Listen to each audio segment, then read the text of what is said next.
ሰላም ሰላም እንዴት ናችሁ? የብራይት አካዳሚ ቤተሰቦች ዛሬ ለየት ባለ ሁኔታ የአማርኛ ፊደላትን በእንግሊዘኛ ይዘን መተናል።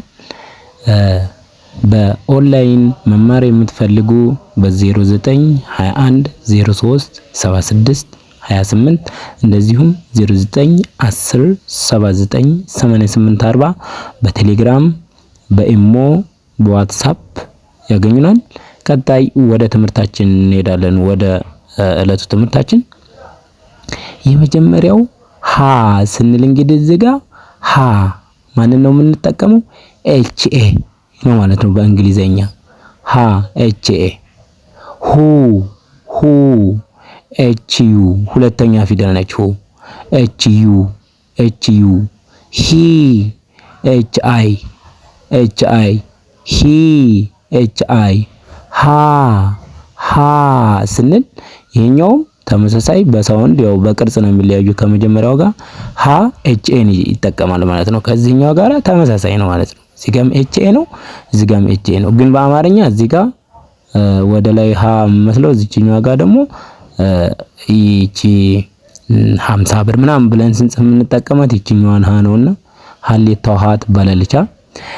ሄ ሄ ሄ ኤች ኢ ኤች ኢ እንጠቀማለን። ህ ስንል ደግሞ ኤችን ብቻውን ሆ ኤች ኦ ሆ ኤች ኦ። አሁን እዚህ ጋር በቀላሉ መያዝ ያለባችሁ ነገር ምንድነው? ሁለተኛ ፊደል ላይ ዩ እንደምንጨምር፣ መጀመሪያ ፊደል ላይ ኤን እንደምንጨምር፣ ሶስተኛ ፊደል እዚች ጋር አይን እንደምንጨምር ኤችን ጽፈን አይን መጨመር፣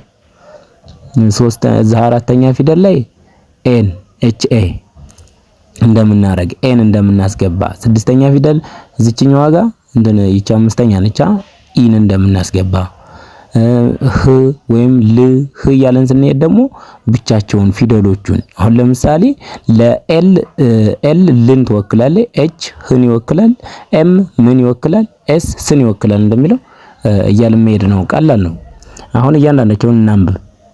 ለ ኤል ኢ ኤል ኢ፣ ሉ ኤል ዩ ኤል ዩ፣ ሊ ኤል አይ ኤል አይ፣ ላ ኤል ኤ ኤል ኤ፣ ሌ ኤል ኢ ኤል ኢ፣ ል ኤል ብቻውን፣ ሎ ኤል ኦ። የመጨረሻ ፊደል ሁሉም ኦ ናቸው የሚያስገቡት እዚህ ጋር ኤል ብሎ ኦ፣ ኤች ብሎ ኦ፣ ኤም ብሎ ኦ፣ ኤስ ብሎ ኦ ነው ማለት ነው።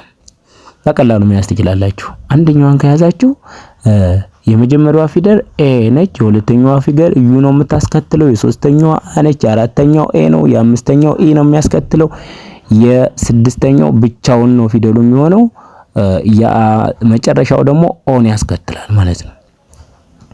እሺ ቀጣይ ሐመሩሃ ይባላል። ይሄኛው ያው የሃ አይነት ነው። ሐመሩሃ ነኒ ኤች ኤ ነው ሐመሩሃ ሃ ኤች ኤ፣ ሁ ኤች ዩ፣ ሂ ኤች አይ፣ ሃ ኤች ኤ፣ ሄ ኤች ኢ፣ ህ ኤች ብቻውን፣ ሆ ኤች ኦ ነው ማለት ነው።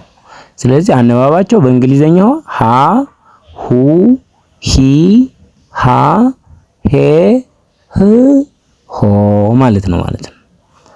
መን እዚህ ጋር መ ኤም ኢ ነች፣ ሙ ኤም ዩ፣ ሚ ኤም አይ፣ ማ ኤም ኤ፣ ሜ ኤም ኢ፣ ም ኤም ብቻውን፣ ሞ ኤም ኦ። ከዛ እስኪ መ ሙ ሚ ማ ሜ ም ሞ እንላለን ማለት ነው። እሺ ቀጣይ ሰንኒ ሰ ኤስ ኢ፣ ሱ ኤስ ዩ፣ ሲ ኤስ አይ፣ ሳ ኤስ ኤ፣ ሴ እዚህ ጋር ኤስ ኢ፣ ስ ኤስ ብቻውን፣ ሶ ኤስ ኦ ሆነ ማለት ነው። ሰ በእንግሊዘኛ ሰ፣ ሱ፣ ሲ፣ ሳ፣ ሴ፣ ሶ ሆነ ማለት ነው። አሁን በቀላሉ መያዝ ትችላላችሁ። እነኚህ 5 ፊደላቶች ናቸው። የመጀመሪያ ሀ ለ ሀ መ ሰ የሚለው ላይ ሁለተኛ ላይ የሚከተሉት ይኸው የመጀመሪያ አናባቢ ኢ እዚችኛዋ ጋር ብቻ ሀ ጋር ብቻ ኤ ነው የሚያስከትለው። ኤ ለሀ ብቻ ነው ኤ። ሌሎቹ የመጀመሪያ ፊደል ላይ ኢ ነች። እሺ እዚህ ጋር ኢ ነች። እዚህ ሀ ሲሆን ግን የመጀመሪያ ፊደል ላይ ኤ ነው የምመጣው አናባቢዋ ማለት ነው። እሺ ቀጣይ ሁለተኛ ፊደል ላይ ዩ ሁሉም ጋለች። ስለዚህ ሁለተኛ ፊደል ከሆነ ዩን ያስከትላል። ሀ ከሆነ ኤች ነው። ለ ሲሆን ኤል ነው። ከዛ ሐመሯም ከሆነ ኤች ነው። መ ሲሆን ኤም ነው።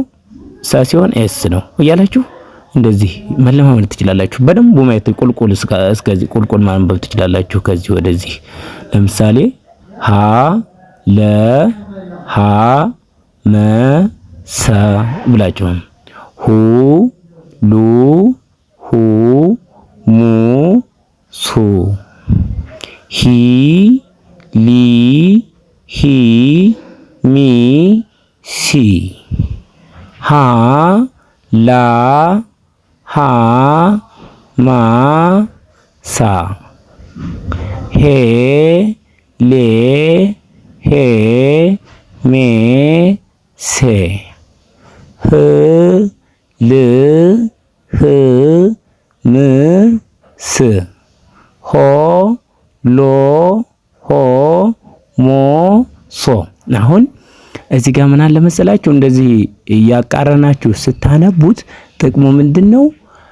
አይመራችሁም። አሁን ለምሳሌ ሀ ሁ ሂ ሃ ሄ ህ ሆ ያሁን በድምጽ ይመራችኋል። ነገር ግን እያንዳንዷን ለመለየት ዝብርቅ እያረጋችሁ ማንበብ ትችላላችሁ። ወደ ግራ ማንበብ ትችላላችሁ። ለምሳሌ ሆ ህ ሄ ሃ ሂ ሁ ሃ እያላችሁ ማለት ነው። በደንቡ ለመለየት ማለት ነው። በደንቡ እያረጋችሁ እንደዚህ ኤክስፒሪየንስ አድርጉበት። ያልገባችሁ ካለ ኮሜንት ላይ መጠየቅ ትችላላችሁ። ቀጣይ ፓርት ከዚህ በታች ያሉትን በደንቡ እንቀጥላለን። መልካም የንባብ ጊዜ ይሁንላችሁ። ቻው።